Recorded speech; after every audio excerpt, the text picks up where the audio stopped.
Salut les Mancuniens, j'espère que vous vous portez bien les gars. Manchester United s'incline 2 buts à 0 à domicile face à West Ham. West Ham a donc frappé Manchester United aller comme retour. Cela faisait donc aujourd'hui plus de 15 ans que West Ham n'avait apparemment plus gagné à Manchester United au Théâtre des Rêves. Manchester United, on le sait, a fait donc une fixation pour la Ligue Europa, espérant que United va donc remporter cette coupe-là le 21 décembre. En attendant, on va continuer à vivre des calamités, à vivre des horreurs en regardant Manchester United se faire battre toujours en Première Ligue. Donc les gars, on va revenir sur le débrief de la défaite, une énième défaite de Manchester United contre West Ham. En attendant, si tu n'es pas encore abonné, n'hésite pas à t'abonner et aussi de donner ton avis dans les commentaires. Je me ferai une joie de te répondre. En attendant les gars, la vidéo commence tout de suite. Alors la famille, le bilan de Ruben Amorim en Première Ligue est tout simplement famélique. Sur 24 matchs joués les gars, c'est 6 victoires. Donc c'est carrément un match sur 6 qu'il gagne pour que Manchester United puisse avoir du sourire en Première Ligue les gars. C'est tout simplement incroyable. C'est vraiment un désastre pour ce qui se passe à Manchester United.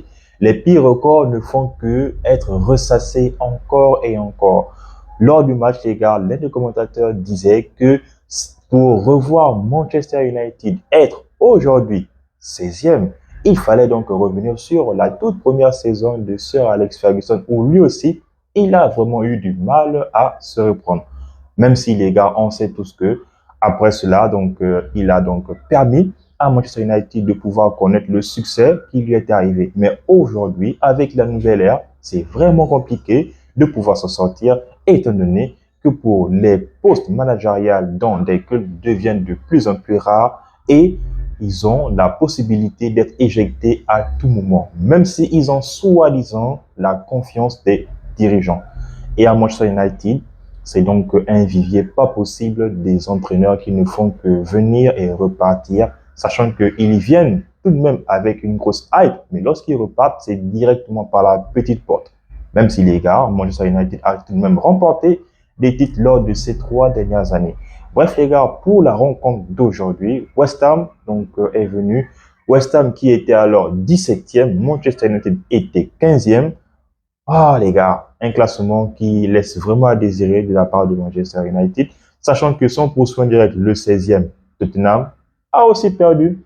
Donc, les gars, les deux futurs finalistes de la Coupe de la Ligue Europa seront en train de s'affronter pour une place qualificative pour la Ligue des Champions en étant 16e et 17e. Parce qu'aujourd'hui, le 15e, c'est West Ham qui a donc remporté cette bataille-là contre Manchester United. Manchester United, pourtant, les gars, avaient le pied sur le ballon. On ne sait pas pourquoi, on ne sait pas comment. Malheureusement, dès que Manchester United encaisse un but en Première Ligue, c'est vraiment très, très difficile pour que Manchester United revienne. 26e minute de jeu, les gars. Alors que Manchester United domine les débats, Manchester United, on va dire, est plus ou moins à l'aise dans l'optique de pouvoir mettre un but dans les prochaines minutes. Malheureusement, c'est donc West Ham, contre toute attente, et il y avait un gars, les gars, qui avait décidé de se mettre clairement en évidence. C'est qui? Wan-Bissaka, le nouvel international congolais. Donc, celui qui était encore une fois décrié parce qu'à chaque fois qu'un joueur vient à Manchester United, très franchement, quand ça ne se passe pas bien, lorsqu'il va dans un autre club, il brille. Wan-Bissaka, il fait partie de ces joueurs-là qui brillent dans un autre club.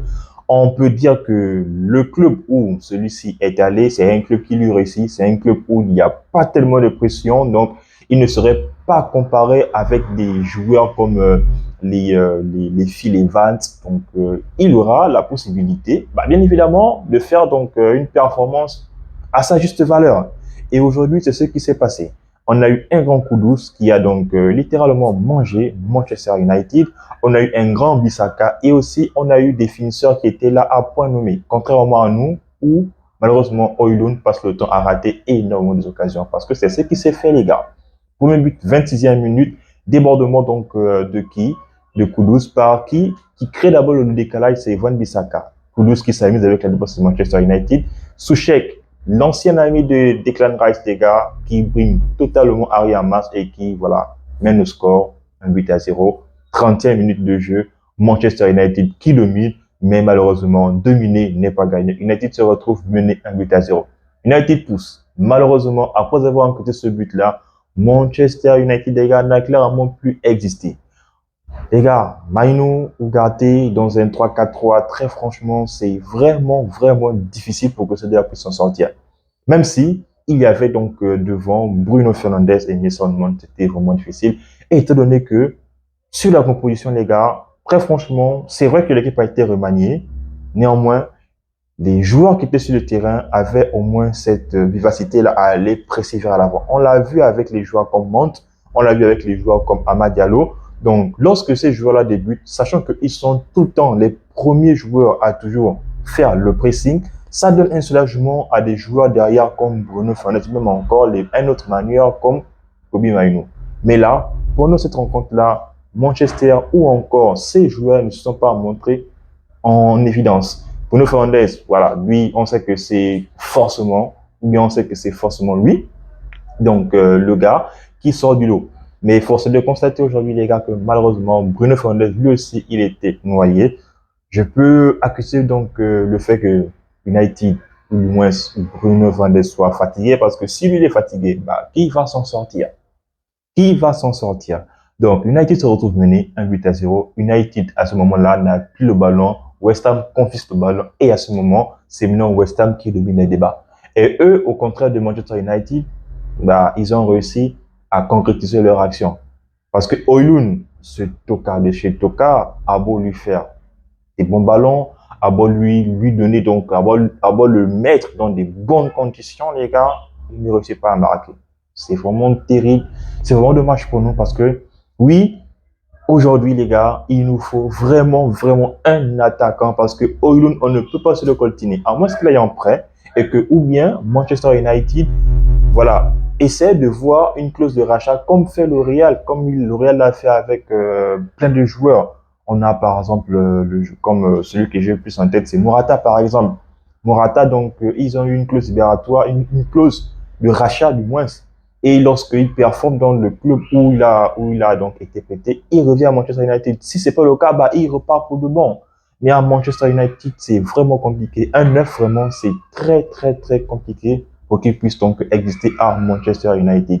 On a vu Amad Diallo avec ses fulgurances. Bien, malheureusement, donc, il ne peut pas tout faire. Renault ne peut pas tout faire. Mount, bah, lui, c'est lui qui met le pressing.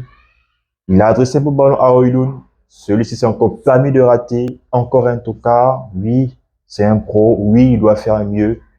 Mais qu'est-ce qui ne va pas à l'attaque de Manchester United, les gars? Qu'est-ce qui ne va pas à l'attaque de Manchester United? Et pour couronner le tout, les gars, blessure de qui? De l'un de nos meilleurs défenseurs, sachant qu'il y a maintenant énormément de blessures sur cette fin de saison à Manchester United.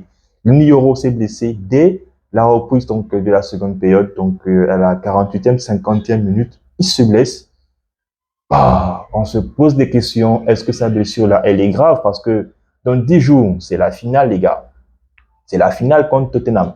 Bref, eux aussi, ils ont perdu, mais la finale, on doit la gagner. C'est un match que Manchester United doit tout faire pour remporter, au moins pour laver la l'affront du championnat, parce qu'on sait qu'on est merdique. Amorim le sait, les dirigeants le savent, nous les supporters, nous le savons. Donc, faudrait vraiment que United se bouge. Parce que si des cadres dans certains domaines se permettent à être blessés et que derrière, il n'y a pas de remplaçant, ça va vraiment être compliqué, étant donné que c'est le même objectif aussi pour Tottenham. Dans tous les cas, les gars, il y aura un club qui sera perdant et un club qui sera gagnant.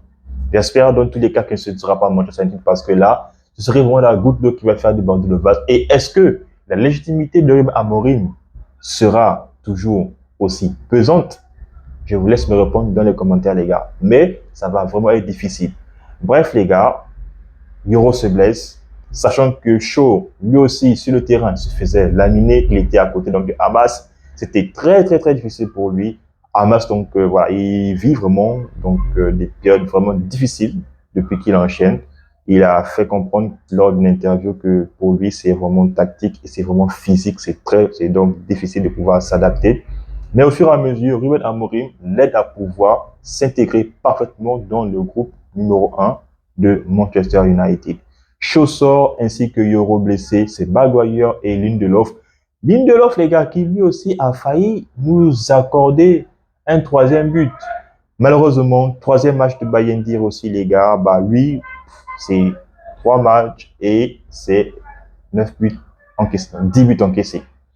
Malheureusement, il n'a pas un bon ratio. C'est Manchester United. Très franchement, je ne pense pas que je peux le blâmer parce que, de ma part, peu importe la défense qu'est devant n'importe quel gardien, il va toujours encaisser tant que c'est Manchester United.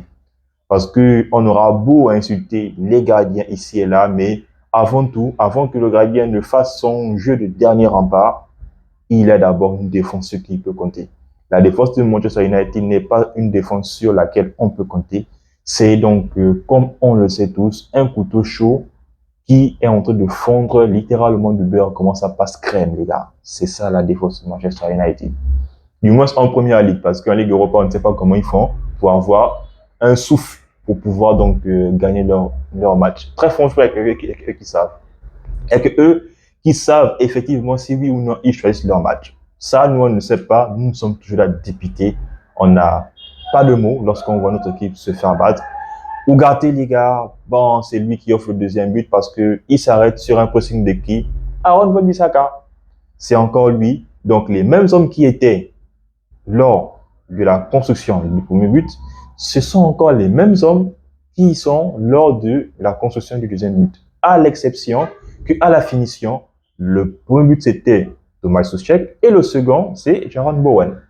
2-0 pour West Ham. United, gros froid. Le théâtre des rêves devient le théâtre donc des rêves pour West Ham et le théâtre de cauchemar pour Manchester United. Très franchement, on ne comprend vraiment pas ce qui s'est passé. Ça va être encore un coup dur parce qu'on sait que le moral de Manchester est tout le temps fébrile lorsqu'ils encaissent énormément. C'est vraiment compliqué, les gars. C'est vraiment compliqué. United, donc, comme tout le monde, attend vivement la fin du championnat. 17e défaite pour Manchester United. Du jamais vu, mais du venez voir dans l'ère moderne, donc de tous les championnats et du moins de la première ligue. Franchement, Amorim aura du pain sur la planche. Nous supporters, voilà, ce qui est sûr, c'est qu'on a un moment de coronesse. Comme quoi, il faut vraiment donc reculer pour mieux sauter. Et si c'était donc cette saison-là qui est une saison déclencheuse, non, déclencheur, voilà, pour que Manchester United puisse revenir. Seul l'avenir donc nous le dira. Le prochain match, les gars, c'est contre Chelsea, sachant que Chelsea a perdu 2-0 contre Newcastle.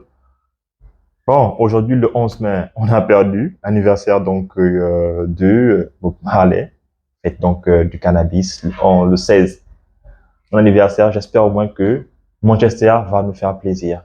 Et on se retrouve pour cette énième vidéo. Si vous avez aimé la vidéo, les gars, pour terminer, donc n'hésitez pas à nous donner un commentaire. Sinon, on s'abonne, on reste en santé, mais aussi et surtout, tout ce monde bien, même si c'est vraiment, vraiment compliqué d'être supporter de Manchester United.